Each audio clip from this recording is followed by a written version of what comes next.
kidney parfait? Liver. Why don't I was thinking liver? Sure. Liver? I'm sure. What is it? Andrew Zimmerman? I'm sure he's in the Bizarre Foods. Love that show.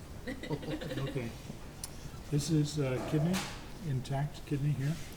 And the external heavy fibrous coating has basically been dissolved because of the preservation process. So if you pull on just a little bit here, you'll see that it gets right into the kidney material itself. Don't pull too hard on it. Okay, but if you take a cross section through there, a sagittal section of the kidney, this is what you get over here. And let's see, let's put these like this. First thing you notice, well, let's go back to this one. First thing you notice are the vessels going in. This is the pelvic area, or the hilum area of the kidney. And you've got the arterial supply coming in, okay? You always tell the arterial supply because it stays open, it doesn't collapse. Venous system will collapse with no pressure on it. Good question was asked from the last group here, why is this so much larger than that? And I don't know exactly the reason, but the speculation, for my part, is that the venous system is much lower pressure coming out of the kidney, much higher pressure coming into the kidney. The kidney is dependent on blood pressure. It works off pressure, pushing the blood through the filtration system, and then once in the glomerulus, the functions of osmotic pressures, concentration gradients, pressure gradients, and those things will work all based on pressure.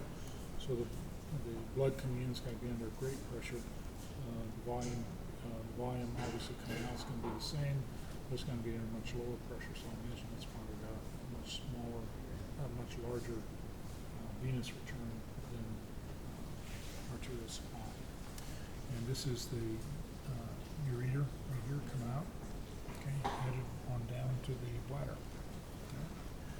When we take a look at the cross section or the sagittal section of the kidney, we've got the ureter coming out here, arterial supply is right there coming in, and there's the venous return going back out of the kidney. You can see quite nicely that the arterial supply comes in, and the first thing it does, it pushes the blood up into the cortical area. You can see the cortical area laid out quite nicely here. A little bit of blood that was in there went stained dark like that.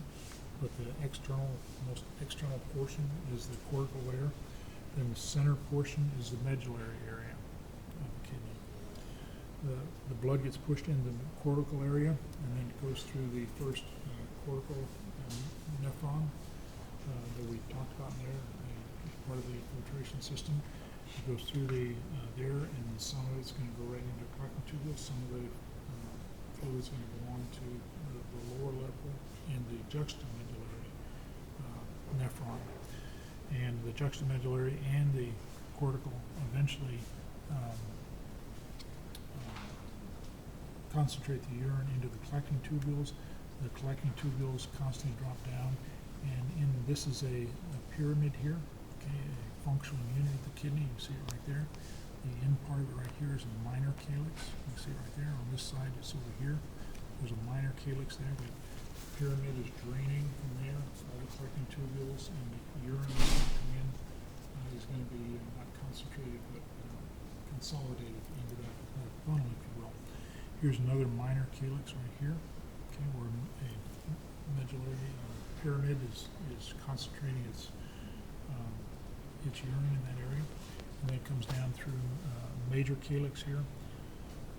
Major calyx is where two more come together. You can see here's one right here. Here's a major calyx here, and over here. Excuse me, minor and minor come together into here. It's a major, and they continually drain the cortical and medullary areas into larger and larger volumes of urine. Can you point that out again, please? Which one? The major and the minor.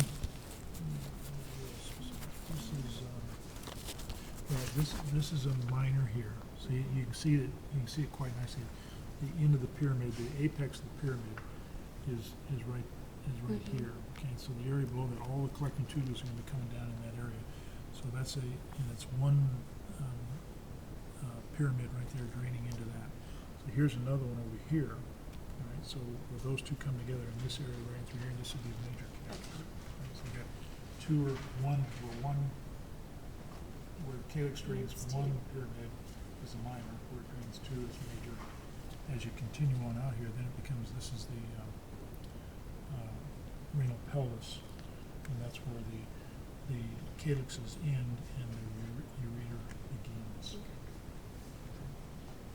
And of course, the venous system, once the blood is pushed through the cortical and the juxtamedullary nephrons, the venous system comes out on the arterial blood comes out on the venous side, and then it's returned back through the venous system back to the vena cava up to the heart and to the lungs and like before.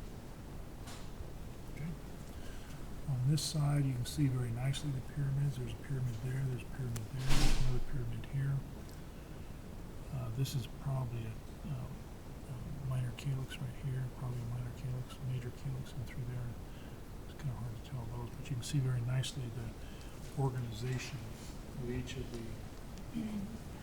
major components of the kidney. The major component is this pyramid. Okay, pyramid starts at the cortex, medullary area, draining the whole system through the minor calyx. Okay. Any questions on that? Is this, so this is the left kidney, this one right here? That is that right?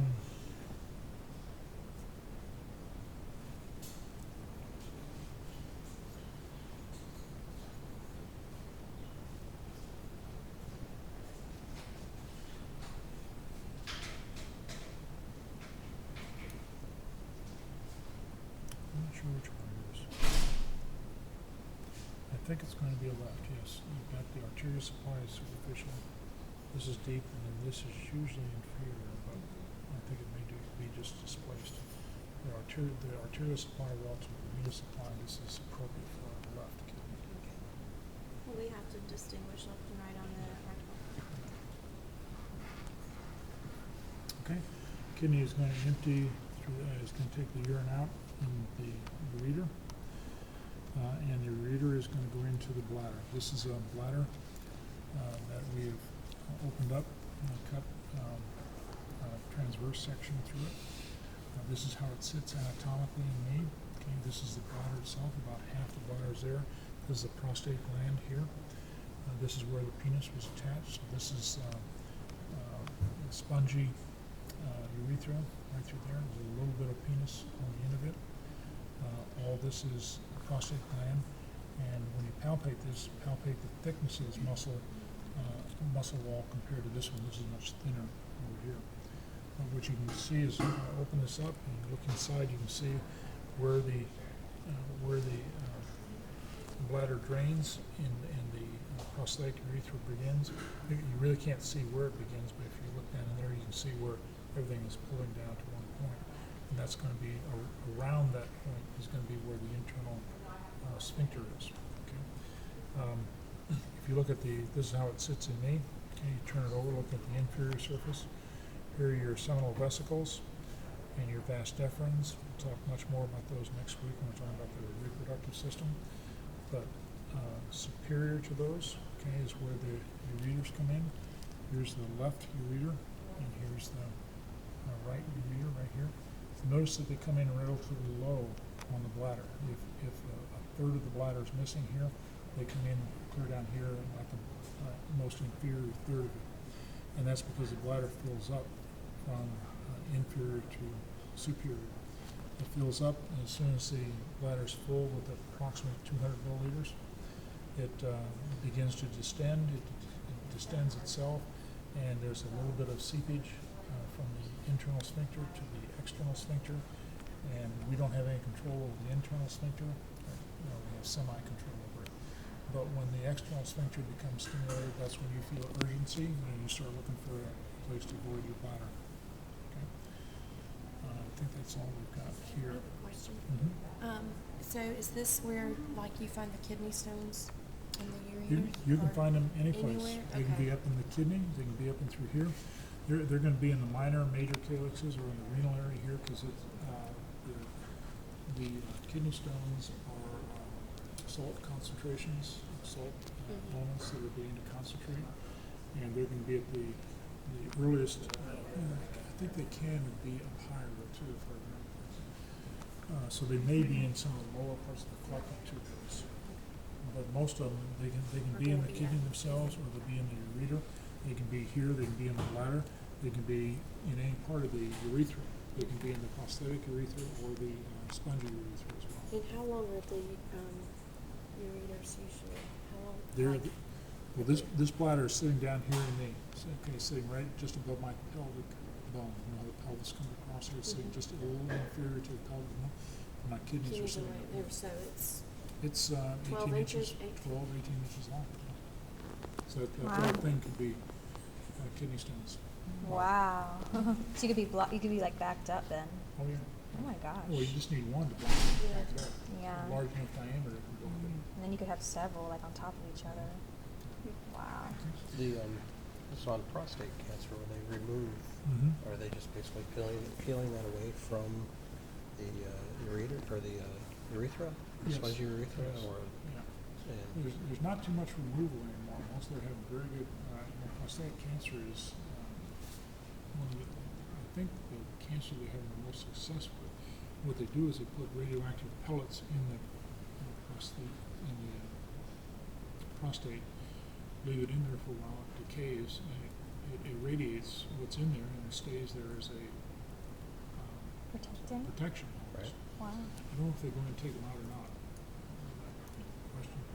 But when you have to, it has to be taken out, then there are a couple things. If it happens to be around the urethra, then they might wind up giving you a type of stone where you can urinate indirectly around it. I don't know all the detail. I don't know the details. that was, I had probably 20 years ago, a friend of my dad's ended up passing away from prostate cancer.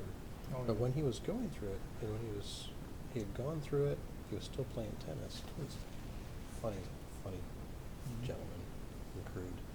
But he talked about them not having functionality down Mhm. below.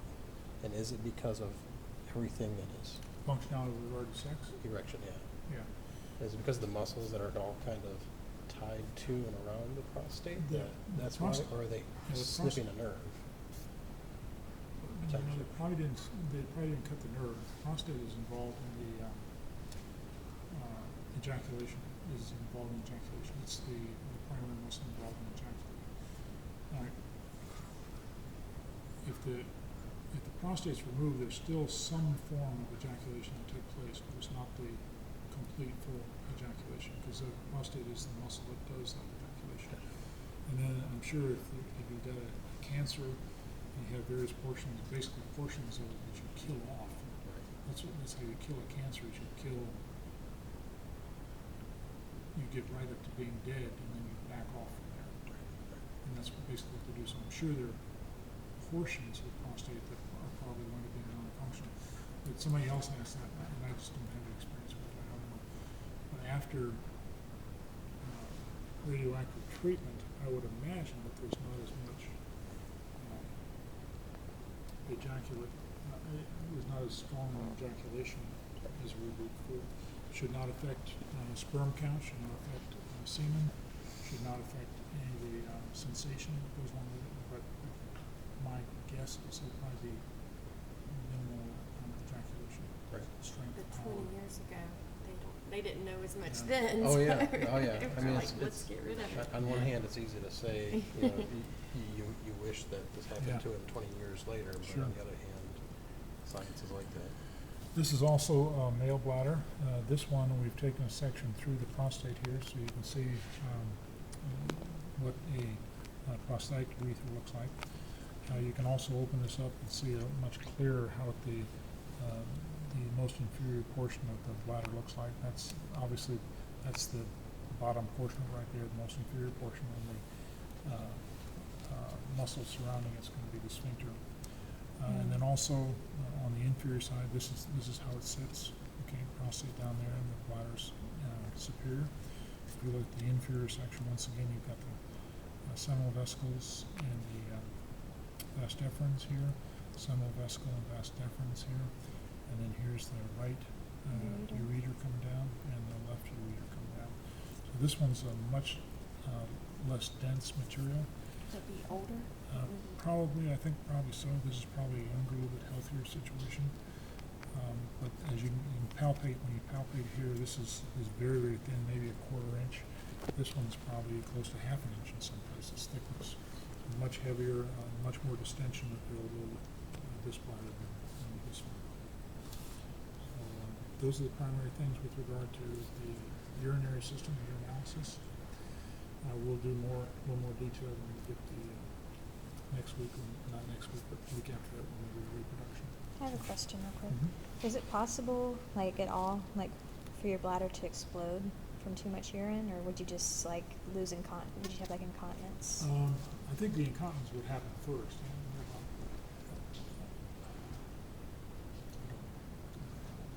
I would guess, there was another question that was asked about drinking too much water. Mm-hmm. And the bladder is distending to a certain degree until it can't distend anymore, and then it's not going to release the urine. So if you drink a lot of water, it will make the walls thinner? No, not immediately, Mhm. but it'll only distend to a certain degree. Oh. But then you get into the chemistry of basically it's drowning. You can drown by drinking too much water. Mm-hmm. Mm-hmm. Like water It's poisoning? water poisoning. Yeah, yeah. And I don't know, do you know the chemistry of water poisoning by any chance? Not really. I don't either. But it's like an internal drowning.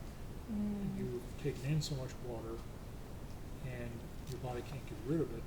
And so I'd imagine what happens, physiology of it, is that your electrolyte imbalance, your electrolytes get totally out of whack. Mm-hmm. As soon as your electrolytes get out of balance, then you're going to have disorientation, you're going to have mental brain dysfunction. There's going to be blood chemistries that associated with heart rhythm. Mm-hmm. And that might Function. also raise the blood pressure. Oh yeah. And then, Raise the blood pressure. and then if you're not urinating enough, that also too raises the blood pressure, right? Right, I think so. Mm. It's part of the response. Okay. So what you wind up doing is you've got so much water inside you and you can't get rid of it. You wind up drowning in your Oh my gosh. water. Wow. Then it gets into the lungs and you just lose that Suffocate. function as well. Wow. Okay. Thanks. Okay, take a few minutes and go ahead and palpate it and ask your questions. Anybody got questions on that? Give me a call. Like the obvious ones, yeah. So the pyramid, is it this whole thing?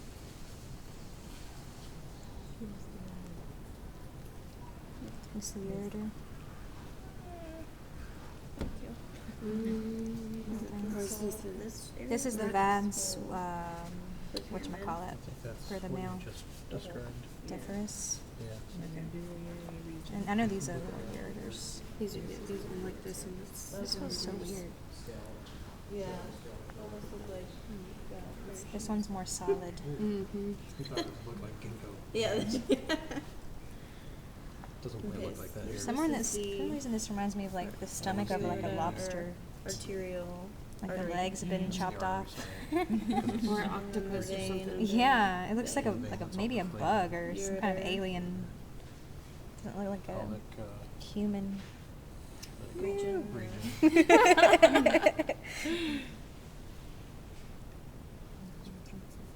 Oh man, that's solid. I expected it to be squishy. But no, it's not like the stomach. This is interesting. Cortex. Yeah, Mm-hmm. what did he say? Minor. Is it Okay.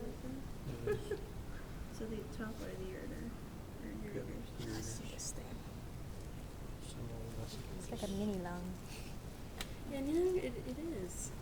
Hello. That's what it is. That's it.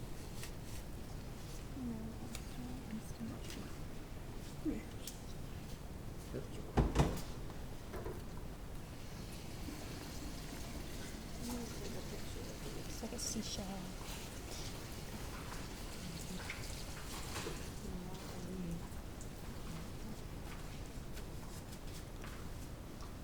Did you say that you said that the thicker one bladder was likely a healthier bladder?